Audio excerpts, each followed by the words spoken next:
The 7th annual GMTK Game Jam begins right now. Your goal over the next 48 hours is to make a game that fits the following theme. Right from the start, I knew this game jam was going to be a bit different, since now that I'm a dad, I don't have as much time to make a game. I knew I only had 2 evenings. Thankfully, I've done a handful of game jams, and I sure know how to limit my scope enough, right? Weirdly, the first idea that came to my mind was a racing game where you play as the road, so you steer the road instead of the car. I quickly moved on from this one since I was worried that it might look and play exactly the same as a normal racing game. I had the same problem with my second idea, which was the reversed Space Invader, where you're the enemy, but this idea gave birth to other ideas such as a reverse Flappy Bird, where you're controlling the pipes, or a reverse Pac-Man, where you play as the ghost. I took a sneak peek into the Discord and I saw that a lot of people are already working on such games, so I had to scratch them. I got really excited about the idea of a reverse extraction shooter, where you can select from a number of NPCs and try to stop the player from destroying the base or something like that. I was pretty far into planning until I realized I won't have time to make any of this. I cycled through a bunch more ideas, notably a reverse battle royale game and a reverse card game, where you're the card. Yeah, that would get pretty boring very fast. Then, in my dead wisdom, I stumbled across the idea of a baby simulator. What if the roles were reversed and now the baby has to take care of the parents?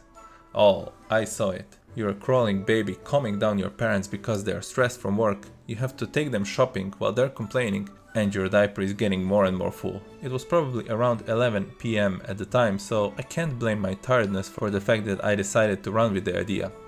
Of course, I proceeded to create a model and animations of a crawling baby for the next 3 hours. After loading the baby and the game world, I played around with moving the baby. It was about 2 AM when my game was this. I took a peek into the Discord server, where people had already made some fantastic progress. I had a crawling baby that can bug out of the world at any time. I knew I only had one more evening to finish the game. That's when I finally realized the scope of this game is also too big. In my frustration, I decided I'm going back to the idea of an extraction shooter. If I make it 2D, surely I can be super fast.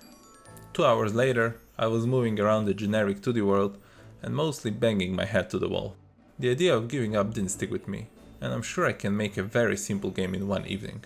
That evening, or more like morning, I drafted an idea for a 3D snake game where you control all of the food. Game loop and win conditions not defined. Thanks to 1-minute games, I was able to quickly get a snake moving in my world. I then decided I want a sort of a grid-based game with 90-degree turns, which is more similar to the original Snake. I made this grid and made the snake choose a position in the world where it wants to go. I made the movement pattern to choose one of 4 directions in order to get to the goal. Then I quickly made a control for the player or the food, which was fine until it was just one food. I then wanted to limit the player's position so you couldn't fall off. This led to some interesting mechanics, such as a player pushing off other foot with his foot, which is all his foot, if that makes any sense. After playing around with different ideas, I decided to just keep the base where you can fall off. It was too much work to make it look decent, and since it's a short jam, it can look like that's how I wanted it to be. I decided that you'll lose if the snake gets too big, and you'll win if you have enough food active in the game world. That was easy to implement. I've set up counters and the UI. Then I went on a night session of recording sounds.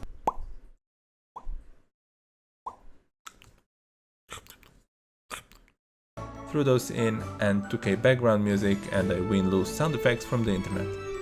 I quickly upgraded the main menu and I've added a tutorial. After some testing, I realized I can't win, but it was already 4 AM, so you know what, some gamers like a challenge. I took screenshots, did the itch.io magic, and the game was uploaded. In the next hour, I got the WebGL version working somehow. This made me ecstatic at 5 AM as the sun was rolling out. It was time for a quick nap before changing the nappies. Here's the game in all its glory, and you can find the link to the game in the video description if you'd like to play it.